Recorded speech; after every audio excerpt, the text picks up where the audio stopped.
지난주에 배웠던 것들이 어토믹 업소르션 쪽이었었고, 그래서 이제 라미나 플로우 버너에 대해서도 배웠고, 그 다음에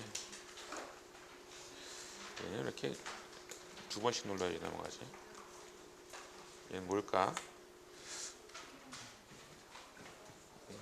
지금 빛 때문에 잘 안 보이긴 하지만은 지난 시간까지 옵티컬 어토믹 인스트루먼트에 대해서 배웠고, 그 중에서도 어토믹 업솔션에 대해서 주로 배웠죠.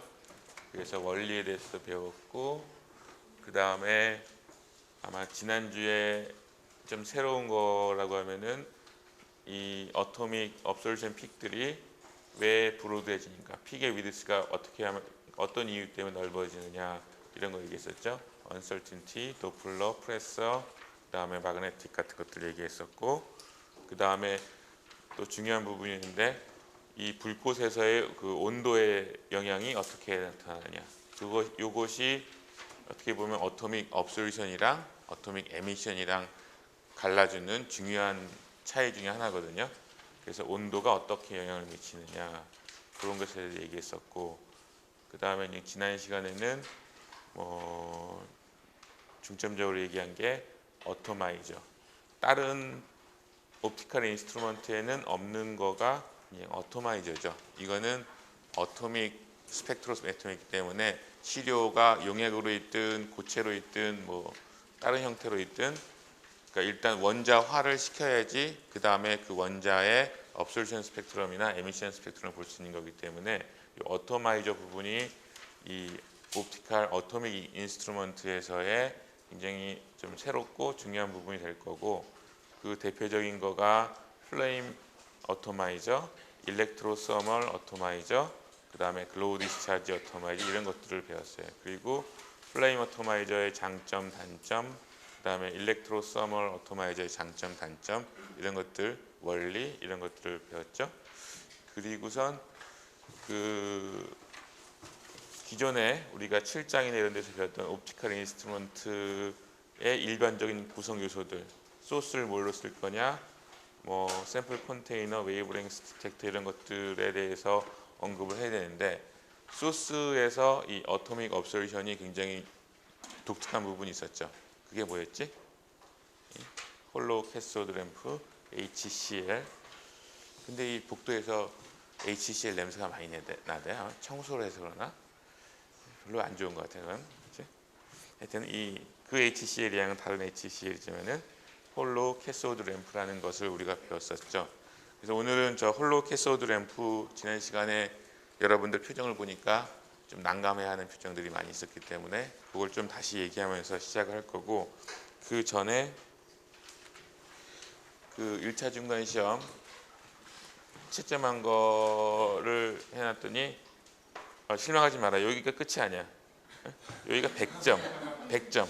그러니까 실제 스케일은 여기까지 가는데 내가 시험 문제를 너무 쉽게 냈는지 여러분들이 공부 열심히 했는지 모르겠지만은 둘 다일 수도 있고, 일단 대부분 학생들 잘 했고요. 그리고 이제 분포가 보니까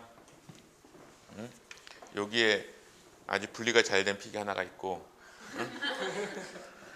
그리고 이쪽에 픽이 두 번째 픽이 있는 듯 하지만은 이 센터 중심으로 봤을 때 약간 어시메트릭하지? 예? 그러니까 아마 이 픽은 두 개의 컴포넌트가 있는 것 같아요. 그렇죠? 여기에 하나가 있고 이쪽에 하나가 약한 픽이 있는 것 같아요. 그렇죠? 그렇죠? 그래서 뭐 일단 이걸 보면서 난 여러 가지 생각을 하지. 예?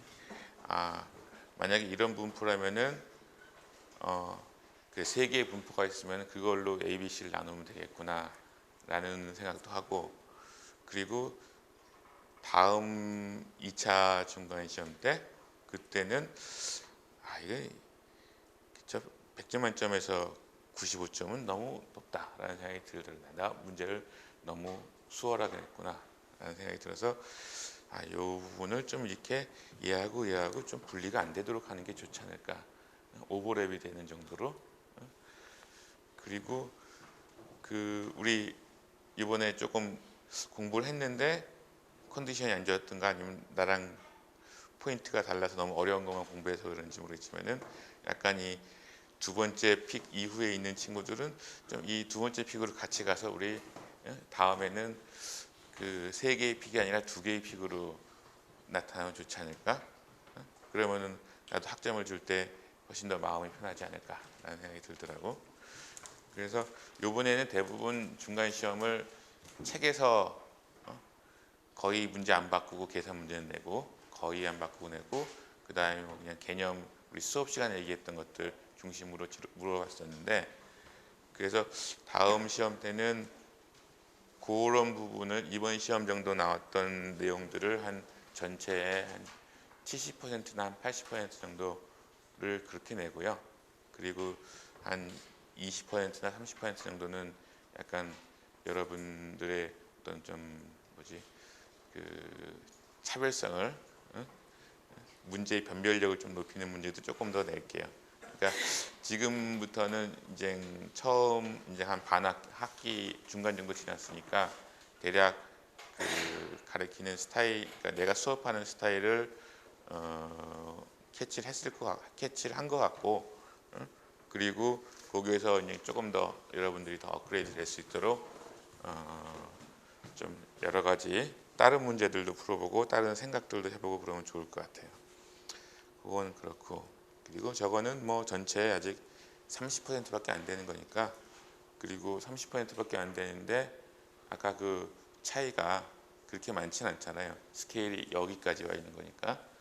그러니까 첫 시험에 잘 봤다고 해서 또 자만하는 거는 이제 그 나중에 굉장히 그 후회하게 되는 일이 될 거고, 그 다음에 두 번째, 그러니까 첫째 시험에서 좀 안 좋다, 시험이 상대적으로 안 좋다고 해서 너무 실망할 필요는 없을 것 같아요. 그리고 또 그 기말고사 이건 굉장히 다양하게 조절을 할 수 있는데 시험이 난이도가 어려워지면은 아까 그 픽, 그러니까 각각의 픽들의 그 거리가 멀어지지. 그러면은 같은 만약 기말고사가 40%를 차지한다고 하더라도 25, 25, 30이었나? 그랬던 것 같다. 30%를 차지한다고 하더라도 실제 임팩트는 훨씬 클 수도 있겠죠. 실제 성적에 미치는 임팩트는. 하여튼 그거는 성적은 이제 지나간 건 잊어버리고 이제 새로운 공부하는 것들을 잘 배워야 될 거고요. 그래서 우리 지난 시간에 마지막 부분에서 이 얘기를 했어요.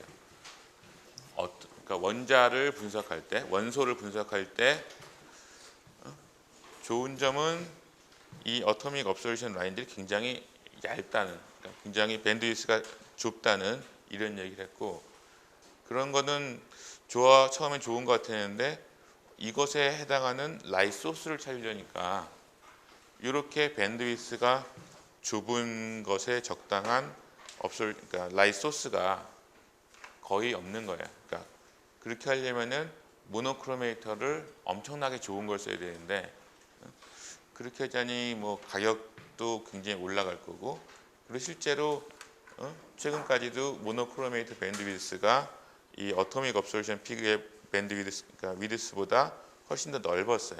그러니까 이렇게 넓으면 어떤 문제가 생긴다고 그랬죠? 우리가 업솔루션 스펙트로스코피는 제일 기본적인 바닥에 깔고 있는 게 비어의 법칙을 만족해야 된다는 건데, 비어의 법칙에 적용되려면은 소스의 픽 위드스, 밴드 위드스가 요 업솔루션 되는 이 업솔루션 픽의 밴드 위드스보다 좁아야 되는 거예요.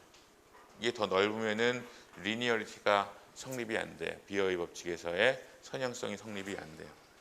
그래서 비어의 법칙에서를 만족시키려면은 요 소스가 요거보다 좁아야 되는데 일반적인 모노크로메이터로는 훨씬 더 넓으니까 비어의 법칙에 맞는 그런 정량성이 없어질 거고, 그래서 사람들이 국리에서 만든 게 픽 위치가 정확히 여기 같은 위치에 위치하고 그 다음에 밴드위스는 훨씬 좁은 걸 만들려면은 이거 같은 경우에는 어느 정도 온도에서 이 업솔루션이 일어나는 거죠?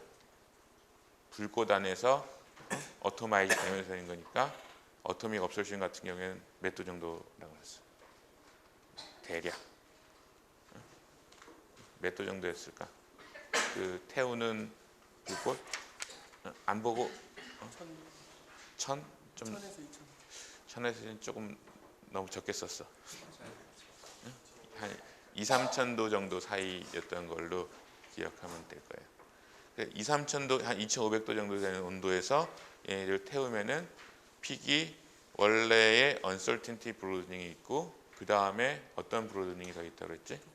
도플러나 프레서에 의한 브로드닝이 있다고 그랬죠. 그래서 이렇게 넓어진 거라고. 근데 그거는 도플러 브로드닝 같은 경우에는 원자들이 얼마나 빨리 움직이냐, 속도가 문제가 되는 거죠. 그러니까 속도는 결국 그 온도랑 관련되는 거고, 온도가 올라가면 올라갈수록 이 픽도 넓어질 거예요. 반대로 온도가 낮아지면 낮아질수록 또는 압력이 낮아지면 낮아질수록 이 픽도 좁아지는 거지. 그래서 사람들이 머리를 쓴 게 같은 원자에서 나오는 에미션 라인을 쓰는데 근데 온도를 낮추고 그리고 압력도 낮춰서 이 밴드 위드스, 그러니까 픽 위드스를 좁게 만들어 보자 라고 생각한 게 이 부분이에요. 에미션 스펙트럼 오브 소스에서 그래서 고안을 한 게 홀로우 캐소드 램프라는 거가 여기 만약에 우리가 소디움에 대해서 옵저베이션을 보고 싶고 소디움을 위한 라이트 소스가 필요하다. 그러면 여기 캐소드 안에다가 여기다 소디움을 넣어놓고 그리고 여기 어노드, 캐소드 사이에 전압을 걸어주게 되면은 그리고 이 안에 니온이나 아르곤 같은 게 낮은 압력으로 이렇게 차야지 있으면은 이전에 글로우 디스차지 이런 거 할 때도 얘기했던 것처럼 이 아르곤이 아르곤 이온이 돼서 그리고 이제 여기 이쪽 극으로 그러니까 달려가는 거지. 그러니까 충돌을 해서 여기 있는 소디움 원자들을 원자화시켜서 소디움 원자들이 이 바깥으로 튀어나오고 그 다음에 엑사이트 됐다가 다시 떨어지는 그런 과정을 통해서 여기서 소디움의 에미션 라인인 이 픽이 나타나는 거죠. 그리고 그 빛이 이 윈도우를 통해서 불꽃이 이쪽에 불꽃이 있는 거예요. 불꽃 쪽으로 가서 불꽃 안에서 원자화된 시료 중에 소디움 원자에 의해서 흡수가 되는 거죠. 그래서 소디움 에미션 라인으로 소디움의 업솔션을 보는 거예요. 그리고 이게 왜 홀로우 캐소드 램프라고 하냐면은 여기가 이렇게 튜브처럼 안에가 비어 있는 이러한 상태에 여기 안에다가 그 소디움을 채워 넣는 거고 그리고 요 옆에 보면은 글라스 쉴드도 있고 그렇기 때문에 여기서 직접 이렇게 전자가 아르곤이 이쪽으로 충돌하거나 그런 게 아니라 아르곤을 이온화시켜서 이쪽으로 그러니까 가는 길을 이렇게 만들어 주는 거죠. 그리고 소디움이 어토마이즈가 돼서 엑사이트 됐다가 다시 떨어지고 그러면은 어디로 갈까?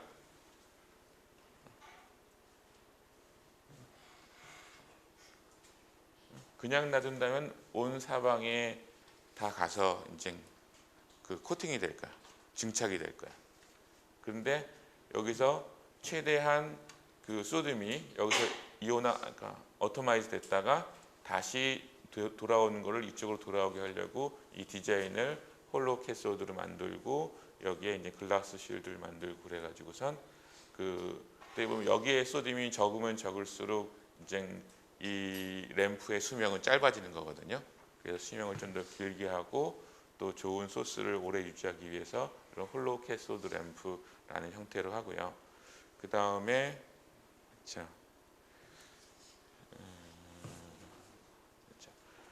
그리고 그러면 소듐을 우리가 분석하고자 할 때는 소듐이 안에 들어가 있는 홀로우 캐소드 램프를 쓸 거야. 그리고 다른 원소를 할 때는 또 다른 원소가 들어있는 거일 때 만약에 마그네슘을 분석하고 싶다.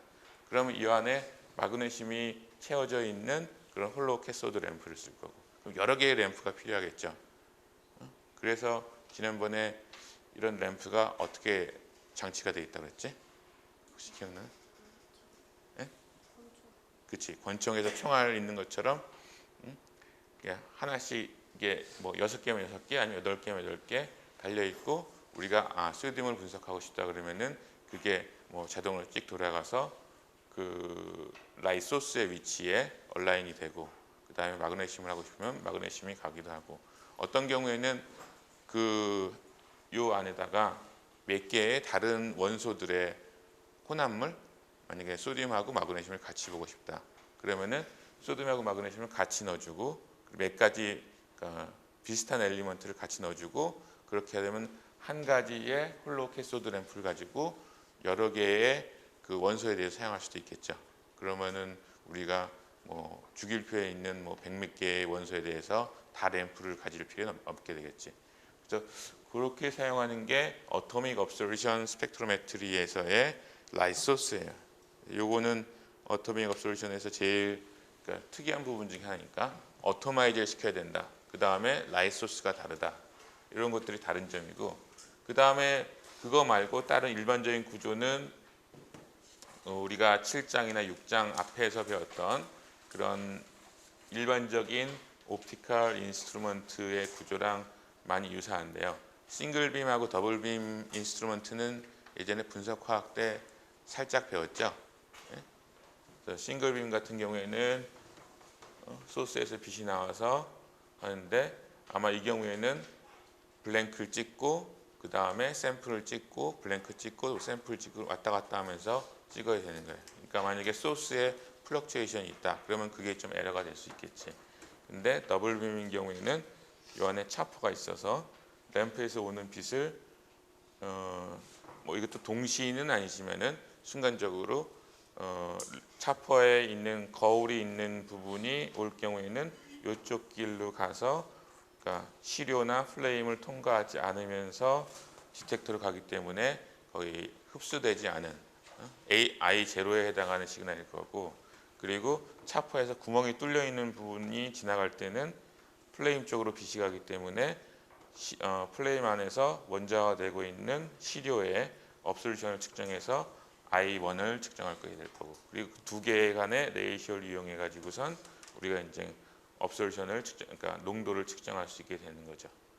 그리고 우리가 예전에 얘기했던, 그러면은 소스는 hollow cathode 램프를 쓴다 그랬고, 어토믹 업솔루션에서 소스는 그렇고, 플레임은 이제 어토마이저에 해당하는 부분이니까 뭐 일렉트로 서멀 어토마이저나 아니면 플레임 어토마이저 이런 것들을 사용한다 그랬고, 그 다음에 요 뒤에 부분에 여기서 나오는 빛에서 우리가 원하는 것만 고르는 부분이 필요하겠죠.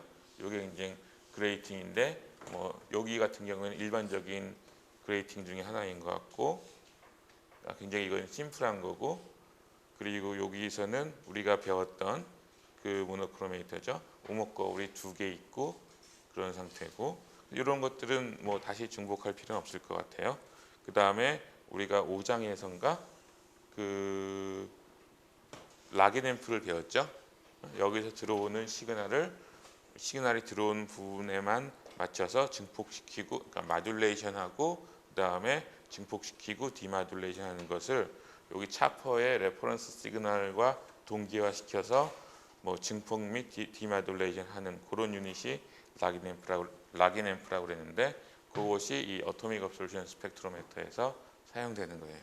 그래서 그런 부분들은 다 비슷할 것 같고, 디텍터를 얘기를 하지 않았었는데 여기서는 주로 어떤 디텍터를 쓸까?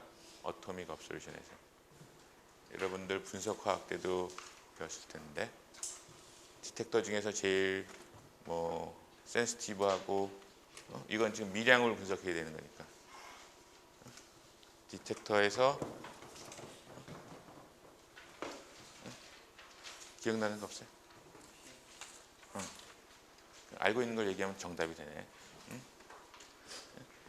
우리가 이제 여기서 아마 분석화학 때도 뭐 그림도 설명이 잘 나오고 그래서 내가 이번 수업 때는 자세히 얘기 안 했지만은 이 어토믹 업솔루션 아니면 어토믹 에미션이라든가 이런 굉장히 미량인 것을 분석할 때는 굉장히 작은 시그널을 잡는 게 중요한데, 그때 제일 그 센시티브한 디텍터가 포토 멀티플라이어 튜브, 그러니까 PMT죠.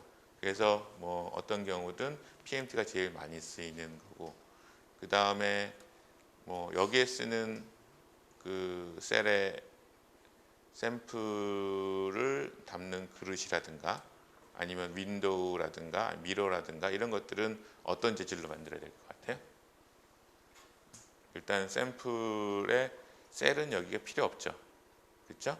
여기는 어토마이저에서 태우는 부분이니까. 하지만 그 빛이 지나가는 이런 그레이팅이라든가 미러 같은 것들의 재료는 뭘 기준으로 생각하면 되지? 여기서 다루는 빛은 어느 파장태역이에요?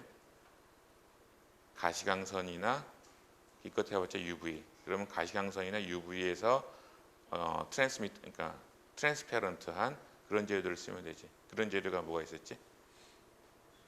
주로 글라스, 쿼츠, 뭐 이런 것들이었죠. 그러니까 이런 것을, 그러니까 이전에 챕터 5, 6, 7 이런 정도에서 이미 공통적인 부분들은 배웠기 때문에 그런 부분들은 책에서도 언급이 안 되거나 언급이 돼도 간단히 넘어가는 부분들이 있어요. 근데 그런 부분들을 그러니까 다 잊어버리지 말아야 된다는 거죠. 그런 질문들도 나올 수 있으니까. 그 다음에 이제 오늘의 본격적인 내용으로 들어가자면은 하얀색이 그래서 어토믹 업솔루션이라는 거가 이렇게 있으면은 우리가 측정을 했어요. 이제 측정을 했는데 좋은 결과를 얻기 위해서는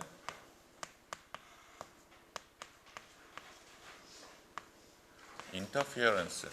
이 인터피어런스는 뭐 빛의 간섭 그런 거가 아니라 시그널에서 어떤 그 방해들이 있나 이런 것들인데 여러분들 책에 몇 페이지쯤 있나? 6장에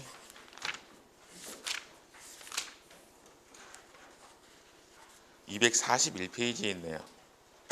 241페이지에 보면은 9C로 해서 Interference in Atomic Absorption Spectroscopy.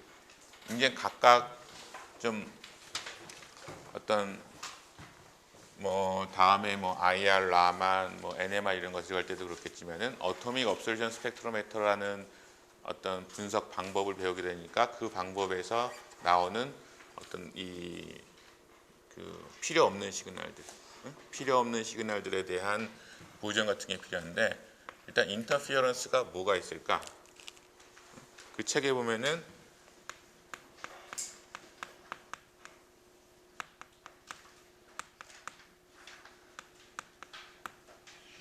그리고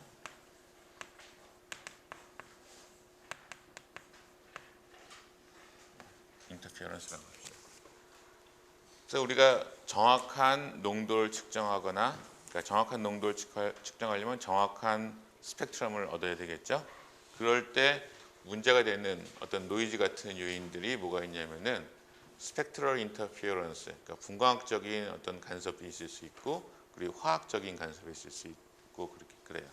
근데 이 스펙트럴 인터피어런스라고 하는 거는 어떤 경우를 얘기할 수 있을까? 그러니까 스펙트럼에서 어떤 다른 물질들이나 아니면 다른 시그널들이 간섭을 일으키는 걸 거예요. 그러니까 우리가 예전에 뭐 그레이팅 얘기할 때도 있었지만은 우리가 원하는 업솔션 픽이 이렇게 나온다고 해요. 근데 그 근처에 다른 성분이 시료 안에 있는 다른 성분이 요 바로 옆에서 이렇게 할까? 또 업솔션 픽이 있다고 그래봐. 그러면은 우리가 측정하고 싶은 거는 얘인데 그 옆에 주변에 있는 다른 픽 때문에 다른 성분 때문에 이 픽의 인텐시티가 결과적으로는 뭐 이렇게 될 수 있겠죠. 그리고 우리는 요 파장에서 이걸 측정해서 이게 I니 뭐 I 제로니 이렇게 해서 업솔션을 구하게 되는데 원래는 요만큼 들어있는데 요 주변에 있는 다른 픽 때문에 픽의 인텐시티가 업솔션 픽의 인텐시티가 더 커지게 되는 거죠. 그래서 여기 이만큼이 에러가 되는 거겠죠. 그러니까 이런 것들을 스펙트럴 인터피어런스라고 그러거든요. 근데 잘 생각해 보면은 어토믹 업솔션 같은 경우에는 특징이 뭐야? 굉장히 업솔루션 픽이 어떻다? 거의 라인이지. 응? 옹스트롱 단위보다 더 낮은 아주 샤프한 픽이란 말이에요. 그래서 현실적으로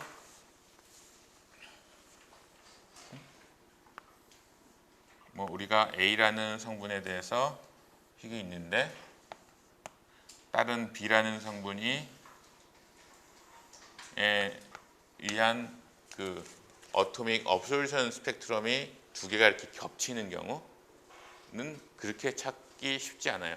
거의 없다고 봐도 돼요. 한두 가지 케이스가 책에 나오긴 하는데, 근데 실제로 더 문제가 되는 부분은 그러니까 어토믹 업솔루션도 이렇게 뭐 옹스트롱 이하의 굉장히 샤프한 픽들이 나타나는데, 어토믹이 아니고 몰레큘러 업솔루션 같은 경우에는 어땠어요? 굉장히 브로드했었죠. 몰레큘러 업솔루션 같은 경우에는 뭐 이렇게도 나오고 얘랑은 비교가 안 될 정도로 넓게 나왔으니까 굉장히 겹치기가 쉬울 거예요. 그러니까 이런 다른 플레임 안에서, 그러니까 태우는 그 불꽃 안에서 있는 다른 분자들, 그런 것에 의한 인터피어런스, 그런 것에 의한 스펙트럴 인터피어런스가 상당히 큰 영향을 미치는 경우가 많아요. 그렇죠? 그 대표적인 경우가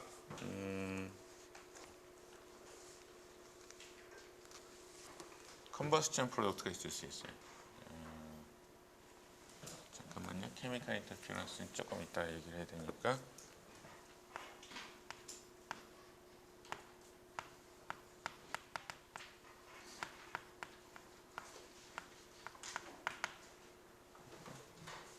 그러니까 우리가 불꽃에는 결국은 무슨 아세틸렌을 태우든 그리고 산소를 하든 해서 그 불꽃 안에 자체적으로 하다 보면 완전 연소가 다 되면 다행이겠지만은 불완전 연소가 되는 프로덕트가 있다든가, 그리고 그 성분에 의해서 그 불완전 연소가 되는 성분에 의해서 어떤 이런 스펙트럼이 백그라운드로 나올 수도 있겠죠. 그래서 그런 경우에는 이 인텐시티가 업솔루션이 훨씬 더 커지잖아.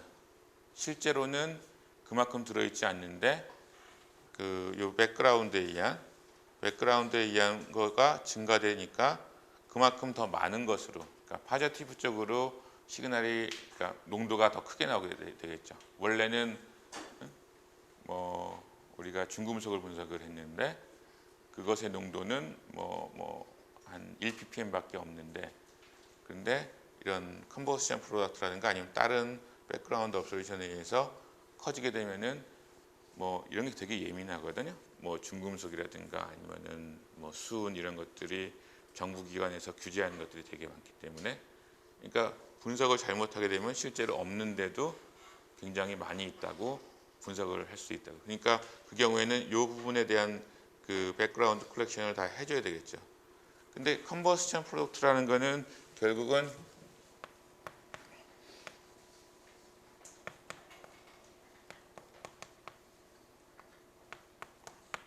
그러니까 연료로 사용하는 거나 아니면 산화제로 사용하는 것 때문에 일어나는 그런 부분들인데, 만약에 시료에서 발생하는 게 아니라 연료나 아니면 옥시던트의 조건에 따라서 불완전 연소가 일어나서 생기는 거라면은 이거는 어떻게 해결하면 될까? 간단히 생각하면 어떻게 하면 해결하면 이 백그라운드를 없앨 수 있을까? 어떻게 하면 돼? 너무 어렵나? 이 경우에는 그냥 블랭크를 사용해 주면 되죠. 시료의 그러니까 용액에 그러니까 우리가 측정하려고 하는 시료 말고 나머지 뭐 물하고 뭐 이런 아니면 우리가 산으로 한다면 그 산만 통과해 주면서 요 팩터가 얼마나 되는지, 그러니까 요 픽이 없는 상태에서 요게 백그라운드 업솔루션이 얼마인지 보고, 그 다음에 시료를 넣어서 시료에서의 업솔루션을 측정하고 그 다음에 빼주면 되겠죠. 이런 부분은 간단히 해결이 가능한데, 이런 불꽃 안에서 일어나는 것 중에서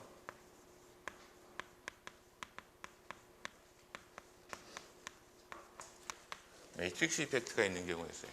매트릭스가 뭐지? 매트릭스. 영화 이름? 그리고 또 뭐가 이건 뭐지? 분석화학 때 배웠는데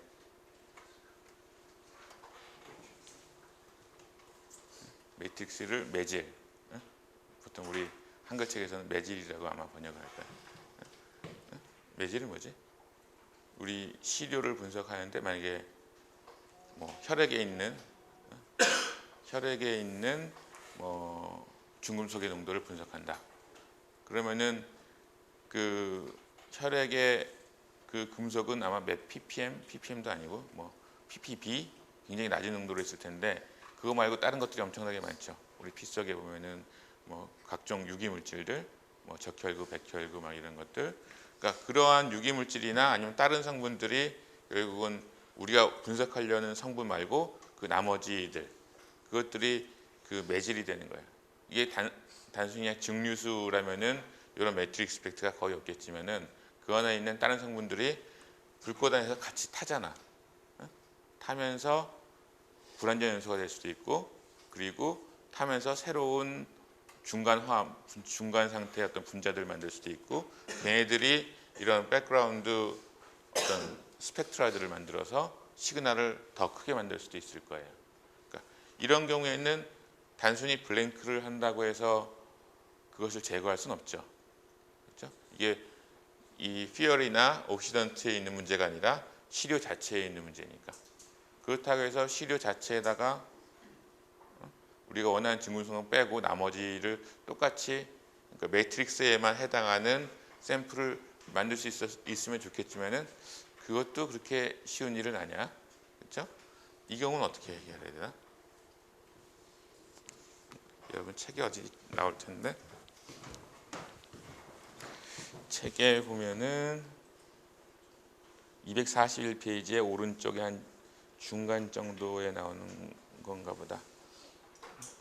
아마 예전에 여러분들 책에 그림 8-8이 있어요. 223페이지 한번 잠깐 가보세요. 그러면 거기에 이제 칼슘 옥사이드가 나오는데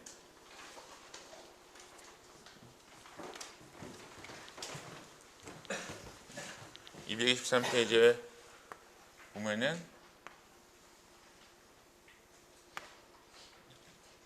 이게 칼슘 옥사이드, 칼슘 하이드록사이드인가? 예, 칼슘 하이드록사이드의 스펙트럼이 이렇게 브로드하고 이렇게 나온대. 근데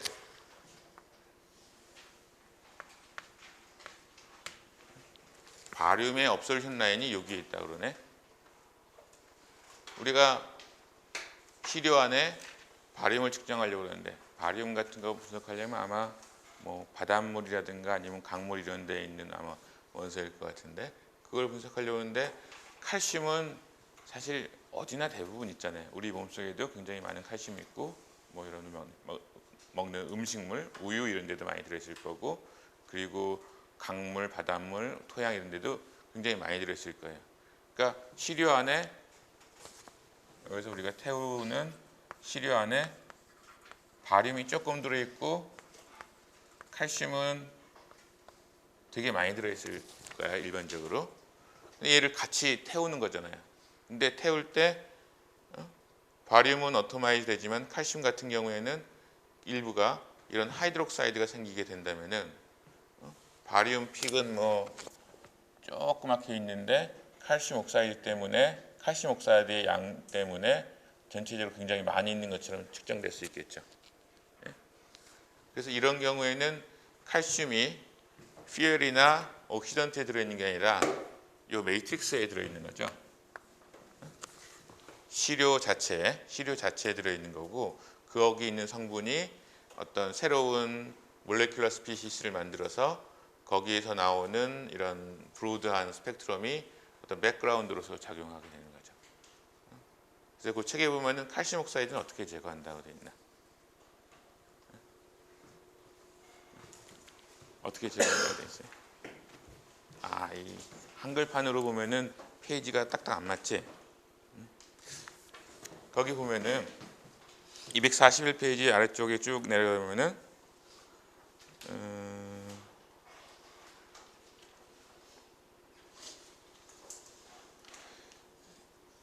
해서 두 번째 파라그래프 바로 위정해. The higher, 그러니까 but the effect is easily eliminated by substituting nitrous oxide for air as the oxidant. The higher temperature of the nitrous oxide flame decompose the calcium oxide and eliminate the absorption band. 예전에 우리가 이제 fuel하고 oxidant 얘기할 때 공기를 쓰는 경우도 있고, 그거보다 좀 더 온도를 올리려면은 산소를 쓴다 그랬죠. 공기에서는 산소가 20%밖에 없는데 100% 산소를 쓰기도 하고, 그거보다 더 온도를 올려서 좀 더 강력한 그 화력을 만들려면은 나이트러스 옥사이드를 쓴다 그랬죠. 예? N2O. 그래서 N2O 같은 걸 해가지고선 이 수율을 더 높은 온도에서 태우면은 플레임의 템퍼레처를 더 올리면은 얘가 다시 디컴포즈 되는 거예요.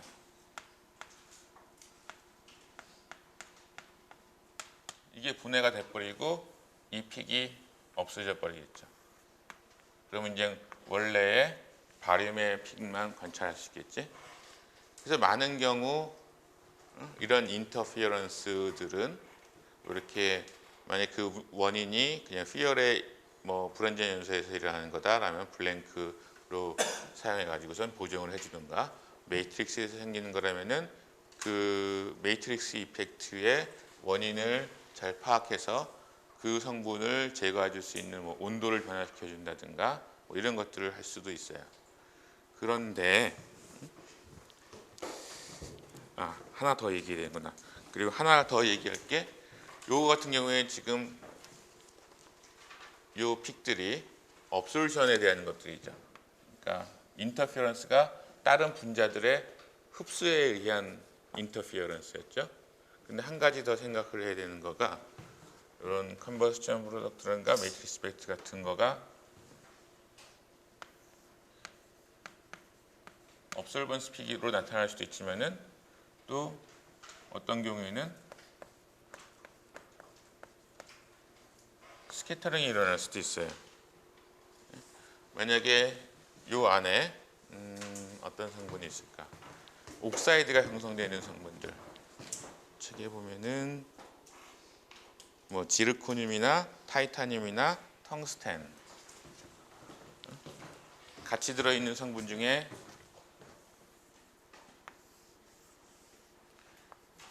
지르코늄, 뭐 Ti 아니면 텅스텐. 이런 타이타늄은 산화가 되면 뭐가 만들어지지? TiO2가 만들어지겠죠. 뭐 지르코늄 옥사이드, 뭐 텅스텐 옥사이드, 뭐 이런 것들이 만들어질 텐데, 이러한 산화물들은 사실 2000도, 3000도에 뭐 아까 칼슘 하이드록사이드 같은 경우에는 온도를 뭐 한 3000도 정도, 2000도, 한 7, 800도 올려주면 분해가 되는데, 얘네들은 그 정도라도 분해가 안 돼요. 얘네들은 리프랙토리라고 해서, 그러니까 그러니까 그 타지 않는 물질들이거든요. 그래서 웬만한 온도에서 얘네들은 분해가 안 되고, 그리고 얘네들이 점점 입자가 어느 정도 커지게 되면은 업솔션이 우리가 원하는 그 파장에서 업솔션이 없다고 하더라도 산란 현상이 있을 수 있어요. 산란은 뭐에 비례하나? 일단 빛의 산란은, 빛이 산란되는 거는 빛의 파장이랑 상관이 있죠.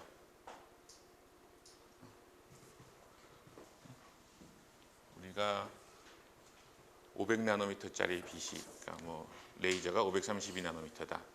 그러면은 그 빛은 이 사이클이 자기랑 비슷한 크기의 입자랑 붙이게 되면은 굉장히 산란의 정도가 커지게 되거든요. 그러니까 빛의 산란 정도는 그 빛의 파장이랑 그리고 이에 충돌하는 입자의 크기랑 굉장히 관련이 돼요. 근데 우리가 지금 사용하는 파장들이 다 가시광선들이잖아. 한 400, 500, 600 이런 정도니까, 만약에 이런 입자들이 수백 나노 이상 정도로 크게 커지게 된다면, 굉장히 적을 때는 산란이라는 효과가 별로 없는데, 이게 이제 수백 나노 정도 커지게 된다면은 갑자기 큰 산란 빛이 보이게 돼요. 그렇게 된다면은 산란되는 빛이 디텍터에 들어와서 뭐 이런 인터페런스가 아니라 그 산란된 빛이 디텍터로 들어와서 이 PM 튜브에서의 시그널을 더 이제 크게 만들어 줄 수 있겠죠. 그런 부분도 있을 거고, 또 한 가지는 아까 말했던 뭐 혈액이라든가 이런 유기물이 많이 들어 있는 그런 시료. 유기물이 불완전 연소 되면 뭐가 나오나? 유기물이 불완전 연소 되면 너무 이산화탄소 이제 완전 연소가 되면 일산화탄소. 그건 살짝 불완전 연소가 된 거고, 아주 연소가 잘 안 된 거. 여러분들 요즘 버스는 많이 좀 트럭 같은 거 보면은 꽁문에서 일산화탄소가 나온다고 문제가 되나? 아니면 다른 게 뭐 있나? 트럭이나 공장 굴뚝에서 굉장히 불완전 연소가 일어나면 검은 연기가 나오죠. 검은 연기는 뭐야? 일종의 그 탄소 덩어리지. 그러니까 불완전 연소가 되면서, 그러니까 굉장히 고분자 맞췄는데 내가 못 들었던 거야?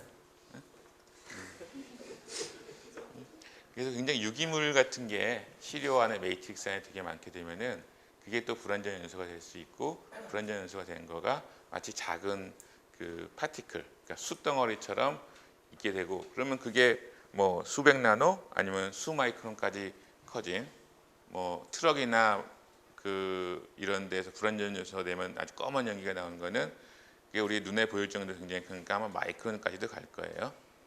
그런 입자들이 불꽃 안에 있다 그러면은 들어오는 빛을 산란시켜 버리겠죠. 그러면 일단 I0도 시료한테 갈 수 있는 I0도 줄여줄 거고, 그리고 또 산란된 빛 중에 일부가 또 디텍터에 가서 원래 우리가 원하는 시그널이 아닌 다른 그 인터피어런스가 만들어질 거예요. 그래서 이런 업설번스에 의한 인터피어런스도 있고 스캐터링에 의한 인터피어런스도 있는데, 이런 것들이 단순히 연료나 아니면 옥시던트의 문제에 의한 컨버션 프로덕트일 경우도 있고, 어떤 경우에는 매트릭스에 들어가 있는 성분들 때문에 이 업솔번스나 스캐터링이 커져 가지고선 이런 스펙트럴 인터피어런스를 만들어 주기도 해요. 그럼 이런 스펙트럴 인터피어런스가 있으면은 얘네들을 어떻게 제거하느냐? 물론 이렇게 블랭크로 찍어주고 뭐 스탠다드 어디션을 하고 뭐 그런 방법들도 있는데, 어떤 장비 자체에서 그 백그라운드를 보정해 줄 수 있는 방법들이 몇 가지가 더 있어요. 이게 여러분들 책에 242페이지 정도에 있네. 그래서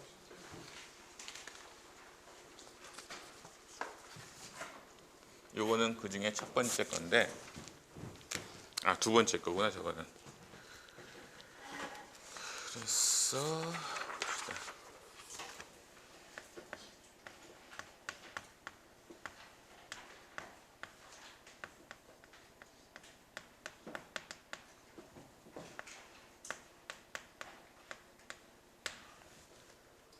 그러니까 백그라운드 커렉션을 어떻게 하느냐? 우리가 원하는 픽은 이건데 뒤에 다른 것 때문에 이런 매트릭스이든 아니면 다른 원인 때문에 이런 백그라운드가 있다. 그럼 이 백그라운드를 어떻게 그 기기 장치 자체에서 제거해 주느냐? 이것이 이제 보통 어토믹 업소루션 인스트루먼트 안에서 백그라운드 커렉션 메소드로 들어가는 방법들인데, 첫 번째가 나와 있는 게 어디 있어요?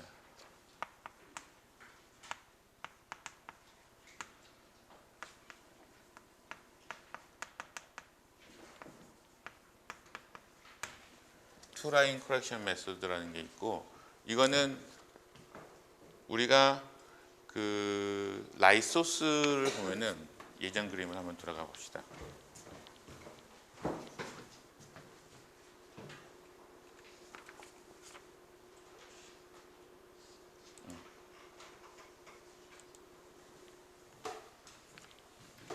우리가 이런 헐로우 캐소드 램프 같은 거 가지고선 라이소스를 만드는데 우리가 필요한 건 사실 요거였었죠. 요 픽에 대한 것을 보기 위해서. 근데 소디움 같은 경우에도 굉장히 다양한 에미션 라인들이 있잖아. 그렇죠? 마그네슘도 굉장히 다양한 에미션 라인이 있고. 그러니까 이 소스 중에서 그리고 이제 만약에 요 라이 소스 그러니까 홀로 캐소드 램프 안에 믹스처를 들어가거나 아니면 이 안에 다른 임퓨리티가 있어서 요 픽 말고 요 옆에 소듐에서 나오는 게 아니라 다른 뭐 마그네슘이라든가 다른 성분에 의해 나오는 픽이 하나가 더 있다고 생각을 해요. 근데 그거는 소듐에 의해서 나오는 에미션이 아니기 때문에 소듐에 의해서 업소루션이 되지도 않죠. 그러니까 가까이 있는 두 개 주변에 그 하나는 그러니까 에미션 라인에 그러니까 소스에 하나는 소위 샘플에 의해서 그러니까 요거 같은 경우에는 예, 업솔션이 있는 부분이고 그리고 다른 픽 하나는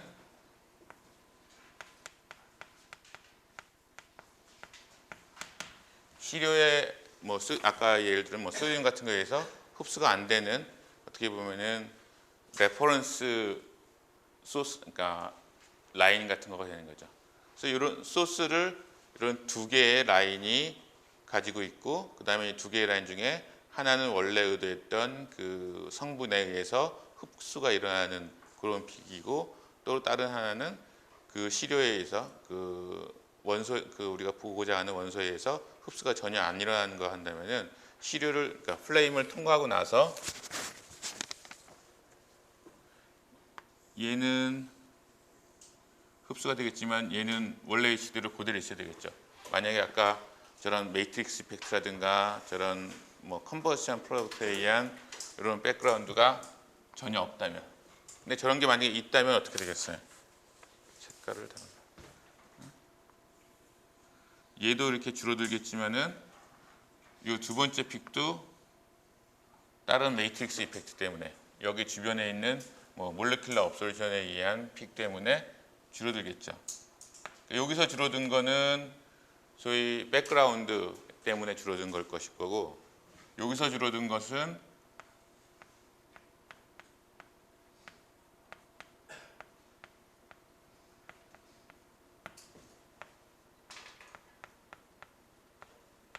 여기서 줄어든 거는 백그라운드에 의해서만 줄어든 걸 거고 여기서는 백그라운드에 의한 그 줄어든 거하고 그리고 샘플에 의해서 줄어든 거 두 가지가 합쳐져 있는 거겠죠. 그러니까 이런 안에 레퍼런스 소스가 하나 더 있으면은 쉽게 소위 백그라운드에 대한 커렉션을 할 수 있을 거예요. 이런 게 투 라인 커렉션 메소드라고 해서 어떻게 보면 그 개념적으로는 굉장히 심플하고 편할 것 같은데 실제로 이러한 그 레퍼런스 픽이 우리가 분석하려고 하는 모든 원소에 대해서 딱딱 다 읽기가 쉽지 않거든요. 그래서 요거는 좋긴 한데 많은 경우에 적용되는 건 아닌 것 같아요. 그래서 그 다음에 있는 게 아까 그림에서 보여줬던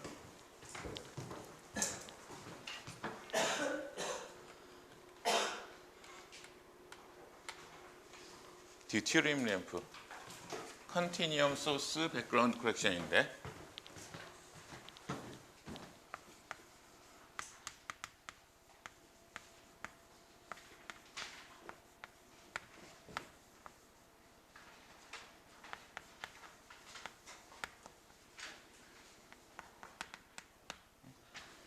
이 경우에는 요 투 라인 그러니까 레퍼런스로 하나의 라인 소스가 하나가 더 있다는 거고 컨티니엄 소스 백그라운드 커렉션은 이런 라인 소스를 찾기가 이렇게 모든 엘리먼트에서 찾기 쉽지 않으니까 공통적인 걸로 컨티니엄 소스인 주로 D2 램프, 듀티리움 램프를 가지고선 이런 역할을 하게 만드는 거예요. 여기서 보시면은 우리가 원래 쓰는 캐소드 램프, 홀로 캐소드 램프 HCl은 여기서 이렇게 들어갈 거고 그 다음에 뭐 여러 번 이용한 걸 봤겠지만 차퍼를 이용해서 차퍼가 열려 있을 때는 듀티리움 램프가 갈 거고 차퍼가 거울 형태로 있을 때는 이 소스가 들어가서 번갈아 가면서 듀티리움 램프 소스하고 그 다음에 홀로 캐소드 램프 소스가 들어가서 시료에서 특히 이제 여기 이건 일렉트로 서멀 어토마이저에서 많이 사용되는데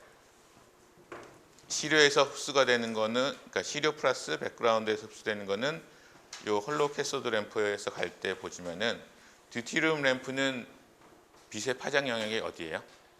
기억나나? 듀티륨 램프는 좀 크게 얘기해봐. 자외선, 맞아요. 듀티륨 램프가 UV 비접을 해서 그 자외선 쪽을 담당하잖아. 그래서 보통 어토믹 업소레이션 할 때 쓰는 파장들이 가시광선 쪽이거든요. 그러니까 이런 듀티륨 램프를 가지고 자외선 영역을 컨티뉴엄 소스를 쓰게 된다면은 여기서, 그러니까 이 안에 있는 시료가 이 파장대를 흡수하는 거는 별로 없는 거니까 어토믹 업소레이션 라인이, 그 대신에 이 자외선 영역에서도 아까 보여줬던 이런 컨버션 프로덕트라든가 매트릭스 성분들이 어떤 변해가 생기는 이런 브로드한 라인들은 자외선 영역까지도 이 D2 소스에 해당하는 이쪽 영역까지도 좀 이어져 있거든요. 그러니까 이 부분에 대한 코렉션을 D2 램프를 가지고선 할 수 있다는 거죠. 이 백그라운드가 얼마큼이나 흡수되는 거를 D2 램프 요 자외선 영역에서의 업소레이션이 얼마나 줄어드나 이걸 가지고 볼 수 있다는 거죠. 그래서 컨티뉴엄 소스 백그라운드 코렉션은 듀티륨 램프를 쓴다는 거, 그 다음에 투 라인 소스 코렉션 메소드 같은 경우에는 주변에 있는 다른 그 라인 에미션을 사용한다는 거, 이것을 잘 기억하면 되고요. 그 다음에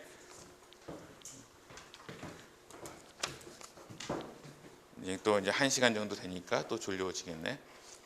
근데 어떡하나? 이 또 오늘의 또 하이라이트가 여기 나타나네. 그림만 봐도 복잡해 보이는 G만 코렉션, 백그라운드 코렉션 by G만 이펙트.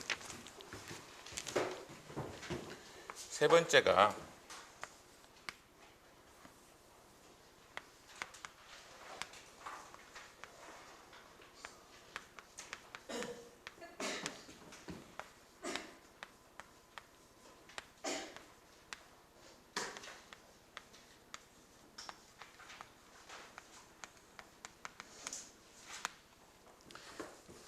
이름부터도 벌써 생소한 G만 이펙트 베이스드 백그라운드 코렉션이라고 해요.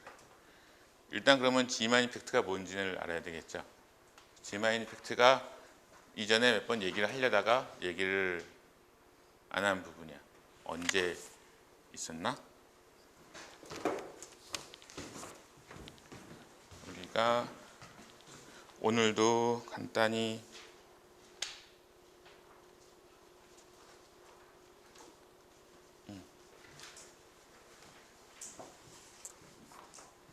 여기서 보면은 우리가 픽 브로드닝 지난주에 배울 때 언설틴티, 도플러, 프레서 얘기하고 마그네틱이나 일렉트릭 필드가 있을 때 브로드닝이 일어난다.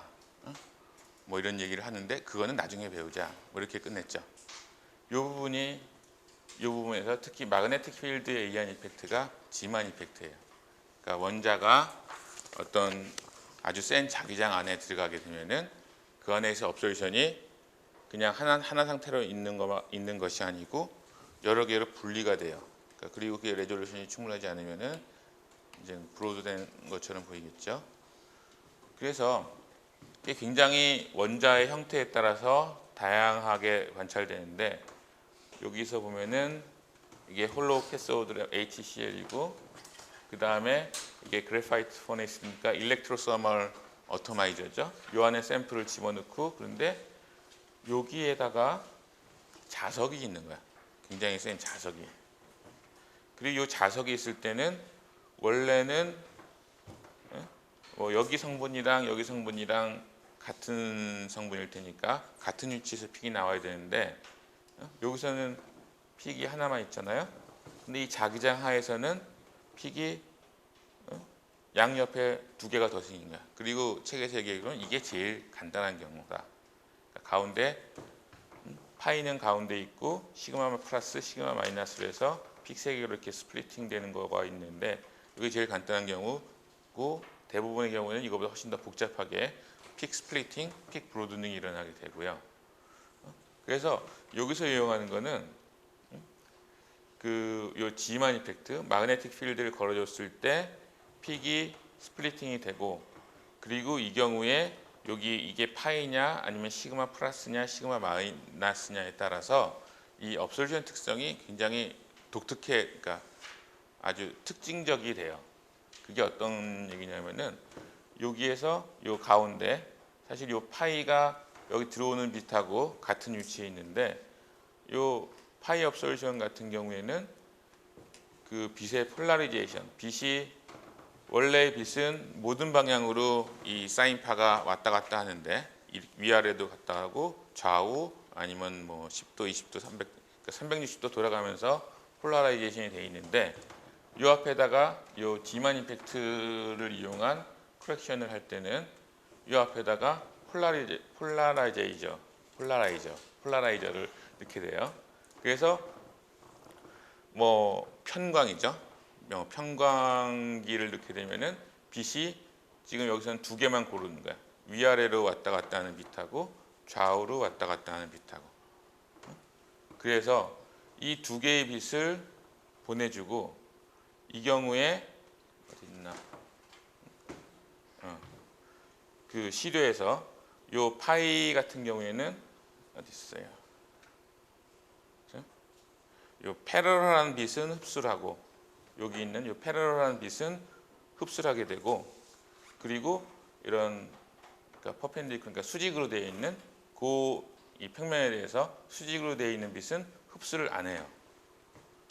그러니까 요게 그 마그네타이제이션에서 G만 이펙트로 스플리팅을 하고 그 다음에 편광화된 두 가지 종류의 빛을 우리가 이제 펄스를 넣어주는 거죠. 수직한 빛, 그 다음에 그러니까 평행한 빛 두 개를 번갈아서 넣어주면서 요때하고 요때하고 업솔션이 어떻게 변하나.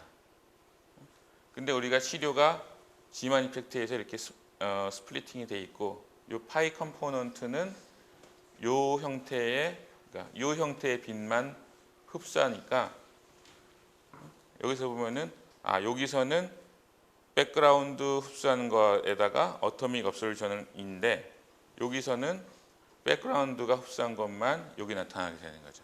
그러니까 아까 저쪽에서 전에 코렉션 메소드에서 나타난 그런 방법과 비슷하게 한 번은 백그라운드에 의한 흡수를 측정하고 한 번은 백그라운드 플러스 샘플의 흡수를 측정하게 되니까 이 차이를 가지고 샘플만의 업솔루션이 얼마큼이다 라는 것을 계산해낼 수 있겠죠.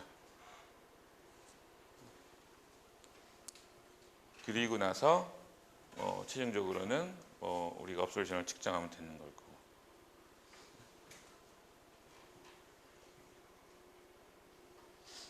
너무 쉬운가? 이게 아마 오늘 배우는 것 중에는 좀 제일 여러분들한테 새로운 거일 수 있는데 그 책을 잘 읽어보면은 일단 몇 가지만 잘 기억을 하면 돼요. G만 임팩트라는 거가 그 오토마이제이션하는 일렉트로서멀 오토마이저 요 부위에다 마그넷을 넣어서 자기장 하에서 픽을 여러 가지의 컴포넌트로 그러니까 스플리팅을 시키는 거고 이렇게 했을 때 장점이 요 가운데 있는 요 파이 컴포넌트 같은 경우 빛의 폴라리제이션 방향에 따라서 흡수를 하기도 하고 안 하기도 하는 그런 특성이 있는 거예요. 그래서 그 특성을 이용해서 요 앞에서 폴라라이저를 계속 90도씩 로테이션 시켜주게 되면은 우리가 빛을 뭐 평행한 빛하고 수직한 방향의 두 가지 다른 형태의 빛을 펄스 형태로 시료한테 보내줄 수 있는 거죠. 그러면은 시료가 요 빛은 흡수하는데 요 빛은 흡수 안 할 테니까 그리고 백그라운드는 이거나 상관없이 다 흡수를 할 테니까 이 처음에는 백그라운드에 의한 흡수만 있는 거고 두 번째 오는 요 빛에서는 백그라운드 플러스 샘플의 업솔루션에 의한 픽이 같이 나오는 거죠. 그래서 요거 두 개의 차이를 이용해서 샘플의 컨트리뷰션이 얼마큼이 되는 거다. 그리고 백그라운드는 제거를 해버릴 수 있는 거고 이런 게 G만 이펙트를 이용한 백그라운드 코렉션 메소드입니다.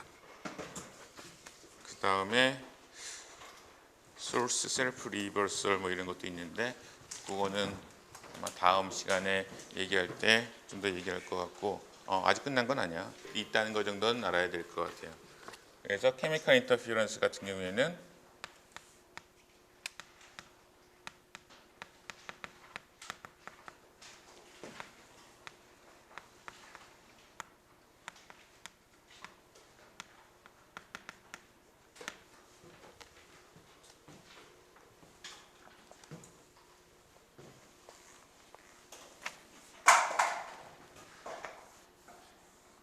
여기가 이제 시료 용액이 있고 이 위에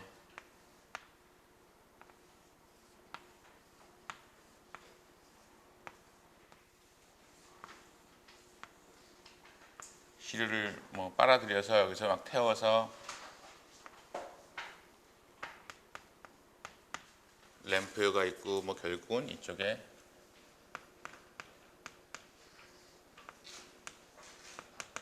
이런 간단한 구조를 생각할 수 있는데, 아까 스펙트럴 인터피어런스 얘기할 때 우리가 바륨을 측정하고 싶은데 여기에 칼슘이 많이 있다.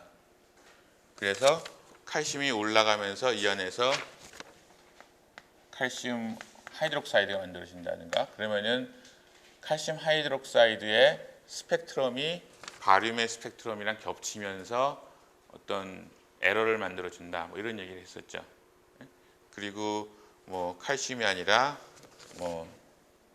타이타늄 같은 게 있으면은 또 이게 올라가면서 이 안에서 불완전 연소가 되거나 아니면 산화가 너무 돼서 입자가 되면 스캐터링이 되는 이런 것도 있을 수 있다고 얘기를 했었고, 근데 그런 거 말고도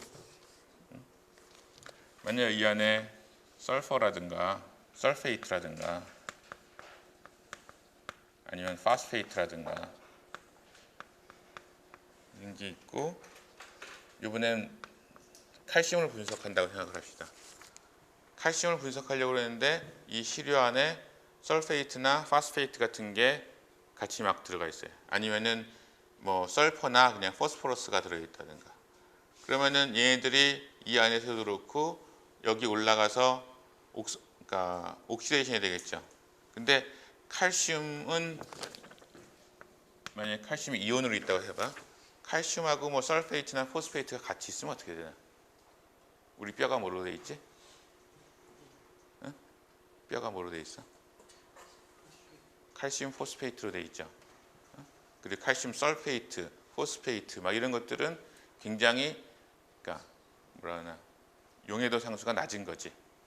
침전이 잘 되는. 그러니까 여기서 얘기하는 로우 볼레틸리티라는 거가 이 불꽃에 올라가서 이게 칼슘이 원자화가 되는데 얘네들 사이의 반응 때문에 원자화가 안 되고 그냥 칼슘 포스페이트, 칼슘 설페이트 이런 컴파운드로 돼서 중간에 사라져 버리는 경우가 많이 있는 거죠. 그러니까 이 불꽃 안에서의 아니면 이 시료에서의 화학 반응에 의해서 실제로 들어있는 양보다 어토마이즈 된 양이 훨씬 적어지게 되는 그런 게 이제 케미컬 인터피어런스예요. 그리고 다른 사례 나온 거가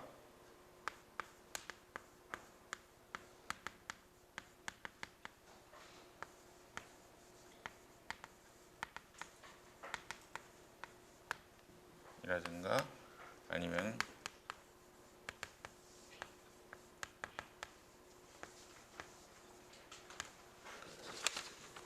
사실 이 불꽃 안에서 수천도, 3000도, 2000도 이렇게 되는 불꽃 안에서 어떤 화학 반응이 일어나는지 다 이해는 잘 못해요. 우리가 그냥 대략적으로 산화가 일어난다.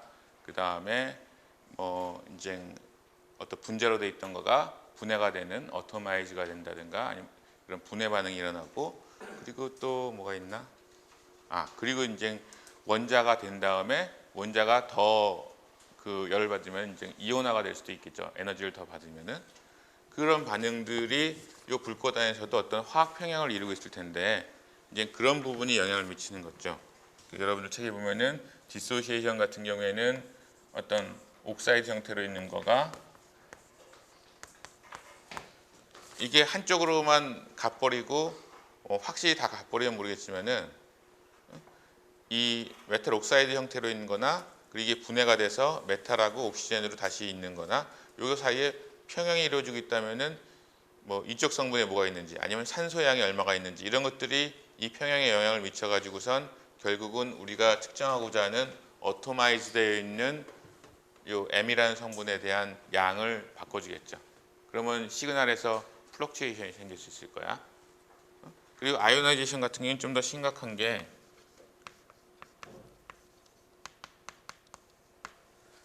아까 소디움, 마그네슘 이런 것들 원자화까지 잘 시켰다고 해요.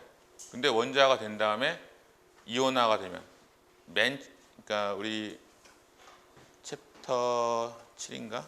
하여튼 이 옵티컬 어토믹 스펙트로미터 처음 할 때 우리가 에너지 다이어그램 배웠죠? 거기서 예로 든 게 소디움, 그 다음에 마그네슘, 어톰하고 아이온.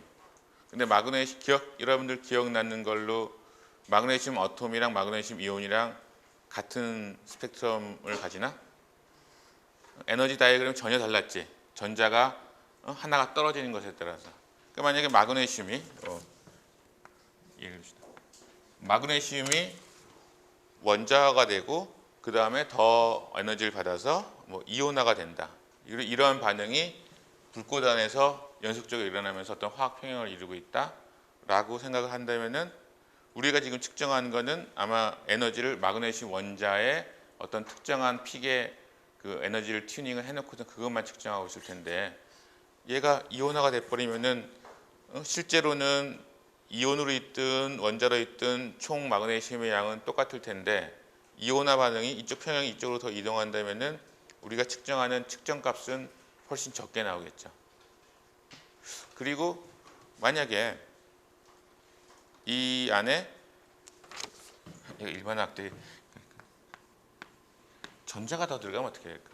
그러니까 전자가 더 들어간다는 얘기는 다른 알칼리 메탈, 소듐 같은 게 들어가서 얘가 더 이온화가 돼버리는 거야. 그러면은 어떤 다른 성분이 소듐이 들어가서 이온화가 돼도 전자가 많아지겠죠. 여러분들 일반 화학 때 배우는 평형 상태에 있는데 이 중에 하나가 증가했어. 그럼 무슨 법칙에 의해서? 르 샤틀리에 의해서 평형이 이동하겠지. 그러니까 다른 성분, 매트릭스 안에 다른 이온화가 잘 되는 성분이 들어있어서 얘네들이 전자를 많이 공급하면은 이 평형이 또 이쪽으로 이동할 거란 말이야. 그러면은 그 평소에 그 매트릭스가 없을 때에 비해서 이 마그네슘 원자의 비율은 더 많아지겠죠. 그러면은 같은 양의 마그네슘이 들어있는 것을 측정했는데 매트릭스가 다르기 때문에 측정값이 더 높이 나오기도 할 거라고요. 그러니까 이런 것들이 일종의 이제 케미컬 인터피어런스예요. 그래서 이걸 사실 다 고려하기는 쉽지 않은데 일단 그런 이펙트가 있다는 거는 알아둬야 되죠. 그래서 여러분들 책에 그 이펙트가 특히 심한 데가 어디에서 저런 아이오나이제이션 이퀄리브리엄에 대한 이펙트가 제일 큰 거가 주기율표상에서 보면 어떤 원소일까? 좀 전에 내가 예를 들었듯이 알칼리 금속, 알칼리 토금속 주기율표에서 맨 이쪽에 있는 애들 이온화가 잘 되는 애들이겠죠. 여러분들 책에 246페이지 보면은 테이블 9-2가 있고 9-2에 Degree of Ionization of Metals at Flame Temperature 라고 되어 있는데 세슘, 루비디움, 포타슘, 소디움 그 다음에 리튬, 바리움 중중 잘 이온화가 될 만한 원소들이 쭉 나와 있죠. 그리고 그것에 대해서 아이오나이제이션 포텐셜 값이 있고 그 다음에 2000도 K하고 3500도 K하고 얼마만큼 이온화 되느냐가 비교가 돼 있어. 그러면 2000도하고 3500도하고 비교하면은 온도가 1500도 올라가니까 얼마나 변했어요? 만약에 소듐인 경우에는 2000K에서는 0.0003이었는데 근데 3500K에서는 0.26이네. 몇 배야? 거의 1000배 가까이 한 8,900배 정도 증가하죠. 이온화가.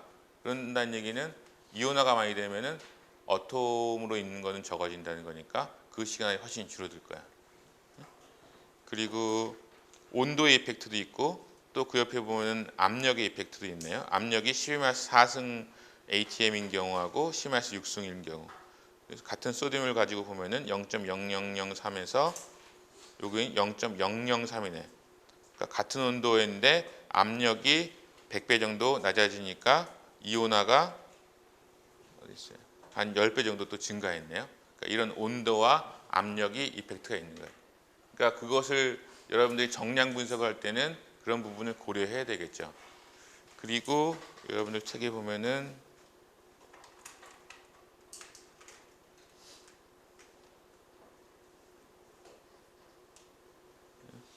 이런 요게 그 케이스인데 요거는 스트론튬을 분석하는 거예요. 스트론튬을 같은 양이 들어있는 것들을 시료를 가지고 하는데 그 안에 포타슘이 25,000 마이크로그램 퍼 밀리리터가 있는 거하고 포타슘이 아예 없는 거 이렇게 비교해 보니까 그러니까 포타슘이 얼마큼 있느냐에 따라서 뭐 측정값이 업솔번스가 다 몇 배가 차이나 0.2하고 뭐 0.7 정도까지 하니까 한 3배 이상 차이가 나죠. 그러니까 모르고 분석을 하면은 이런 일이 있을 수 있는 거예요. 근데 이것을 그러니까 요게 좀 전에 얘기했던 뭐 마그네슘 이온이 있는데 다른 소스에서 전자를 더 공급해 주면은 평형이 이동해서 마그네슘 이온을 줄여주고 마그네슘 원자를 많게 해주는 이런 효과가 있다고 그랬죠. 그게 요 케이스예요. 스트론튬이 그냥 매트릭스에 아무것도 없을 때는 이온화가 상당히 되기 때문에 그 포타슘이 제로일 때는 이 정도의 업솔션밖에 없는 거예요. 그러니까 어텀으로 있는 원자로 있는 스트론튬이 굉장히 비율이 적은 거지. 근데 그냥 요거 대신 마그네슘 대신에 여기다가 포타슘을 넣어주면은 포타슘하고 스트론튬하고 어떤 게 더 이온화가 잘 되나? 좀 전에 그 테이블 보면은 스트론튬이 뭐 0.001이면은 포타슘은 0.003이니까 한 30배 정도는 더 이온화가 잘 되는 것 같아요. 그러니까 얘가 이온화가 잘 되니까 전자를 공급할 거고 그 전자가 많아지니까 평형이 이렇게 이동해서 포타슘이 많아지면 많아질수록 스트론튬 이온으로 있는 거가 스트론튬 원자로 변하겠죠. 그래서 이 경우에는 일부러 포타슘을 넣어주게 되면은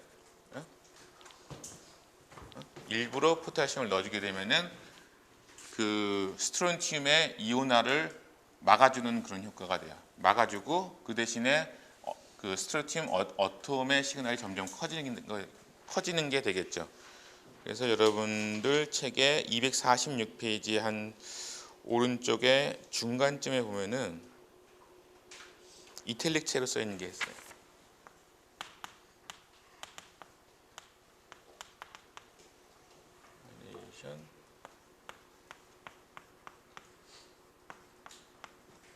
아이오나이제이션 서프레서. 이거는 which provide a relatively high concentration of electrons to the flame. 그러니까 여기서 포타슘이 전자를 그 불꽃 안에 공급을 시켜줘서 스트론튬이 이온화되는 것을 막아주게 되는 거죠. 압박해주는 거죠. 그래서 스트론튬의 시그널이 포타슘이 많아지면 많아질수록 점점 커지게 되는 거예요. 그래서 이런 거를 일부러 써주는 경우에는 이건 아이오나이제이션 서프레서라고 얘기를 하고 분석할 때 많이 쓰이기도 합니다. 그래서 이러한 불꽃 안에서의 다양한 화학 반응에 의해서 시그널이 변하는 이런 케미컬 인터피어런스, 그 다음에 이런 뭐 새로 생성된 화합물이 어떤 그 우리가 원하는 픽 주변에 다른 백그라운드 스펙트럼을 만들어줘서 간섭 현상이 일어나는 스펙트럴 인터피어런스 같은 게 있고, 그리고 그런 것들을 이제 최소화하기 위해서 다양한 코렉션 메소드들이 있는데 보통은 그 안에서 백그라운드하고 샘플의 시그널이 같이 나오니까 백그라운드 시그널만 따로 세퍼레이션해서 볼 수 있는 그런 레퍼런스를 잡아주는 거죠. 그래서 투 라인 코렉션 메소드도 있었고 컨티뉴엄 소스, 그 다음에 지만 이펙트를 이용한 백그라운드 코렉션 메소드들이 있다.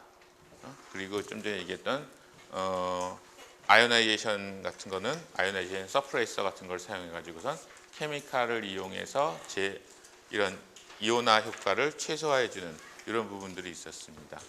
그래서 여기까지가 여러분들 챕터 9장이 이제 마무리가 되는 거고, 맨 마지막에 하나가 그림이 더 있는데 이 부분은 뭐 이 다음 챕터에서 다시 한번 얘기할 텐데 전체적으로 비교하는 거예요.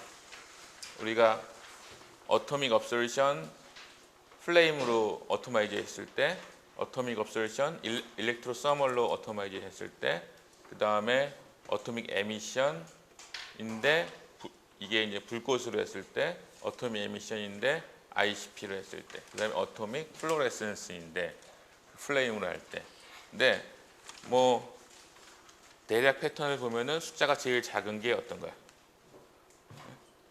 공이 많은 게 얘가 제일 많죠. 0. 이게 ppm인가? 단위가? 나노그램 퍼 밀리리터면은 ppm이에요. ppb예요.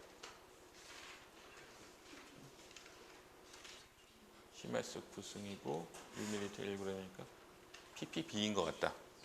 ppb인데 이건 뭐야? 0.0 ppb도 아니고 이건 ppt 서브 ppt로 떨어지는 거네요. 그 다음에 대부분이 다 ppt 레벨이죠. ICP, AES로 쓰면은. 그렇죠? 그리고 어토믹 업솔루션을 쓸 때는 예전에 장단점 비교하면서 얘기했던 것처럼 일렉트로서멀로 하면은 플레임으로 할 때보다 뭐 한 5도가 2오도 정도는 떨어지는 것 같아. 한 5도나 2오도.